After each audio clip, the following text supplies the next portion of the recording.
तो क्या तुम भी क्लोज रेंज के लिए प्रैक्टिस बहुत करते हो लेकिन स्टिल कोई भी बंदा आके तुम्हें नॉक फिनिश कर जाता है, या फिर क्लोज रेंज फाइट्स में समझ ही नहीं आता है कि भाई मेरी गलती कहाँ है यहाँ पे?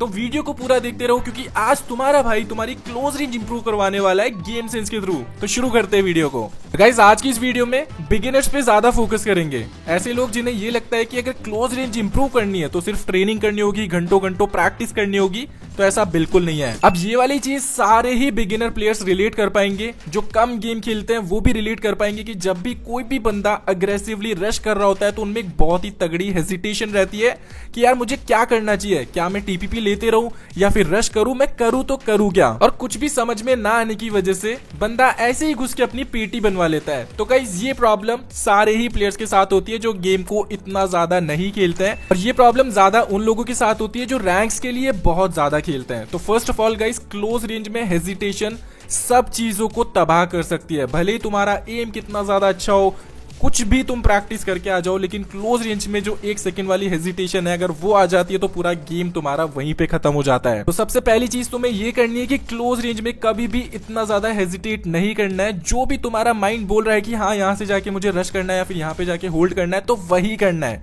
उसमें 2-3 बार चीजें सोचने की जरूरत नहीं है। एक बार जो माइंड में आ रहा है वही करो, एंड अच्छे से करो, थोड़ा सा फोकस करके करो, तभी जाके तुम कोई भी क्लोज रेंज फाइट में कॉन्फिडेंटली विन कर पाओगे। अब इस वीडियो की रिसर्च करते टाइम मुझे पता चला कि ज्यादातर लोगों को क्लोज रेंज फाइट में दिक्कत इसलिए आती है क्योंकि उन्हें साउंड पता नहीं चलता है, वो एनिमी को प्रेडिक्ट नहीं कर पाते कि एनिमी आगे करने क्या वाला है। तो सबसे पहली चीज यही रहेगी कि अच्छी सी ईयरफोन ले लो। अगर ईयरफोन पे नहीं खेलते हो तो भाई भूल जाओ, क्लोज रेंज कभी भी विन कर पाओगे। तो ईयरफोन ले लेना, 200-300 रुपए में बहुत अच्छी ईयरफोन तुम्हें मिल जाएंगी आराम से। एंड देन साउंड सेटिंग्स में जाके इन 2 सेटिंग्स को बिल्कुल चेंज कर देना। मैंने यहाँ पे कम रखा है तो वैसे ही तुम करके रख सकते हो।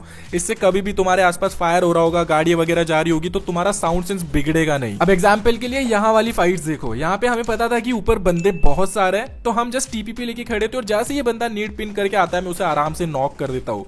और यही चीजें हो पाती है साउंड सेंस की वजह से। अब गाइस देखो, साउंड के ऊपर कितनी भी टिप तुम्हें कोई भी दे दे, सबसे मेन चीज रहेगी कि तुम्हें साउंड्स पता होने चाहिए कि कौन कैसा साउंड कर रहा है, कब कैसा साउंड आता है। और इसके ऊपर मैं बहुत जल्दी वीडियो बनाने वाला हूँ, तो उस वीडियो का वेट करना, उसमें सारी चीजें साउंड से रिलेटेड क्लियर कर दूंगा। यार चलो finally tactical game sense tips के बारे में भी बात करते हैं। तो ऐसा तो बहुत बार होता है कि अचानक से बहुत बंदे रश कर देते हैं और हम भागने लगते हैं। अब भागते टाइम डोर्स अगर तुम्हारे पास हैं तो गाइस गेट बंद करके भागा करो। इससे एनिमीज का जो विजन है वो कुछ सेकंड के लिए ब्लॉक हो जाता है और उसका तुम फायदा उठा के उन्हें नॉक फिनिश कर सकते हो। और जब तक वो डोर बंद रहता है उस 1 सेकंड में तुम्हें प्री एम करने का टाइम मिल जाता है, जिसमें तुम अपनी पोजीशन लेके प्री एम की जो है जुगाड़ कर सकते हो। जैसे एनिमी बाहर निकलेंगे उस गेट से तो तुम आराम से नॉक फिनिश कर पाओगे उन्हें। अब ये चीज को समझाना थोड़ा सा मुश्किल होगा, लेकिन ट्राई करता हूँ। तो गाइस जब कभी भी हमारे सामने अचानक से बंदा आ जाता है, सरप्राइज अटैक हम पे होता है, जैसा कि इस क्लिप में मेरे साथ होने वाला है। ये बंदे का मुझे बिल्कुल नहीं पता था, लेकिन यहाँ पे बचने का एक ही चांस था, वो था कि मुझे 1 सेकंड का वहां पे ब्रेक लेना था, लेकिन वो ना करके मैंने इंस्टेंटली फाइट लेने का सोचा। ये क्लिप पूरी ध्यान से देखना, यहाँ पे तुम्हें समझ में आ जाएगा कि मैं क्या बोल रहा हूँ। अब इन दोनों बंदों को मैंने आसानी से नॉक कर दिया, लेकिन थर्ड बंदा वही मिस्टेक करने वाला है। बिना 1 सेकंड लिए बस अंधा घुसे जा रहा है,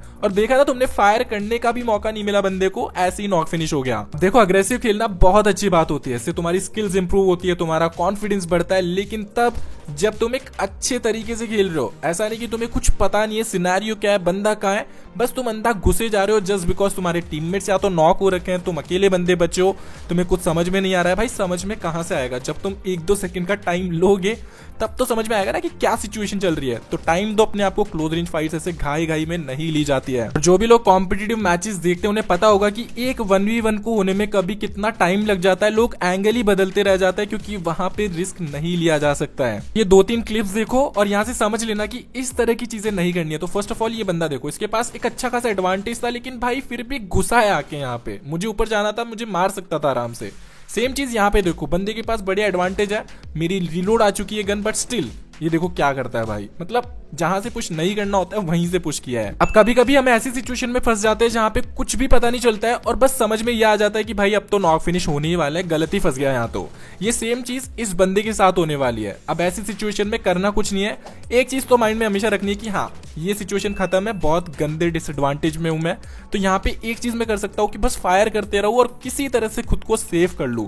ये बंदे को देखो वहीं पे घूमे जा रहा है, यहाँ पे करना क्या था, बस मुझ पे थोड़ा थोड़ा सा प्री फायर मारते रहना था एंड खुद खुद को ये सेव कर सकता था। मैंने भी यहाँ पे कितनी पार्टी की है, मैंने 2-3 बार में उसको मारा है यहाँ पे। एंड गाइस मैं बता भी नहीं सकता हूँ जो प्री फायर चीज होती है, जरूरी नहीं है कि तुम्हारी गोली बंदे को लग रही है, लेकिन जिस जगह से बंदा पीक करने वाला है वहां पे थोड़ा थोड़ा सा तुम गोली चलाते रहते हो तो बंदा जो है ना अगला वो वहां से पीक करने के लिए 10 बार सोचेगा एंड इसका फायदा तुम उठा सकते हो। अब हमारे माइंड में हमेशा ये रहता है कि यार इस सिचुएशन में बच के मैं निकल सकता हूँ, लेकिन कई कई सिचुएशंस ऐसी होती है जहां से बच के निकलना ऑलमोस्ट इम्पॉसिबल होता है। ये बंदे को देखो, यहाँ पे एक नेड मैंने ऑलरेडी कर दिया, इसको पता है कि यहाँ पे नेड आएगा और मैं फटने वाला हूँ। किसी भी अच्छे प्लेयर से पूछोगे ना कि ये सिचुएशन में अगर बंदा ऊपर रहेगा तो उसके साथ क्या होने वाला है, सब बोलेंगे कि भाई वन साइडेड है, या तो मौली आएगी या फिर नेड आएगा और वो फट जाएगा अंदर। लेकिन स्टिल बंदे ने वहां पे होल्ड किया। कोई भी वन साइडेड सिचुएशन में होल्ड करने की जगह, टीपीपी लेने की जगह तुम्हें फाइट लेनी है। भले ही तुम्हें कॉन्फिडेंस थोड़ा सा कम हो, लेकिन फाइट लिख के नॉक फिनिश अगर कर पाओ तो भाई मतलब मजा ही आ जाएगा। कभी भी मल्टीपल बंदों से अगर फाइट हो रही है, एक बंदे को तुमने थोड़ा सा डैमेज कर दिया है तो तुम नेक्स्ट बंदे पे थोड़ी देर के लिए फोकस अपना डाल सकते हो, जैसा कि मैंने इस फाइट में किया। मैंने इस बंदे को थोड़ा सा डैमेज किया, मुझे पता था कि अब ये उतना ज्यादा अग्रेसिव नहीं खेलेगा। उसी बीच मैंने दूसरे बंदे से फाइट लेके दोनों बंदों की यहाँ पे बहुत अच्छे से चटनी बना दी। तो ये थोड़ा थोड़ा सा स्विच करके खेलना जब काम आता है, जब बहुत सारे बंदे अलग अलग एंगल से तुम्हारे ऊपर आ रहे हो। कोई बंदा विंडो से आ रहा है, कोई बंदा डोर से आ रहा है, कोई पीछे से आ रहा है, तो ऐसे में सफिशिएंट डैमेज अगर एक बंदे को कर देते हो तो वो थोड़ी देर के लिए उतना अग्रेसिव नहीं खेलता है। उसी बीच तुम दूसरे बंदे से थोड़ा सा फाइट ले सकते हो, लेकिन हाँ इतना भी फ्री नहीं हो जाना है कि बिल्कुल ध्यान ही ना दो दूसरे बंदे पे। खैर वीडियो को मैं थोड़ा छोटा रखने की कोशिश करता हूँ। ये वीडियो यहीं तक थी। अगर यहाँ तक देख रहे हो तो कमेंट सेक्शन में ये वाला इमोजी स्पैम कर देना ताकि मैं तुम्हारे कमेंट्स को लाइक कर पाऊँ, उनका रिप्लाई कर पाऊँ। बाकी मिलते हैं नेक्स्ट वीडियो में, तब तक के लिए गुड बाय। एंड इसका सेकंड पार्ट अगर तुम्हें चाहिए, वैसे तो मैं वैसे भी बनाऊंगा, लेकिन फिर भी बता देना कमेंट सेक्शन में।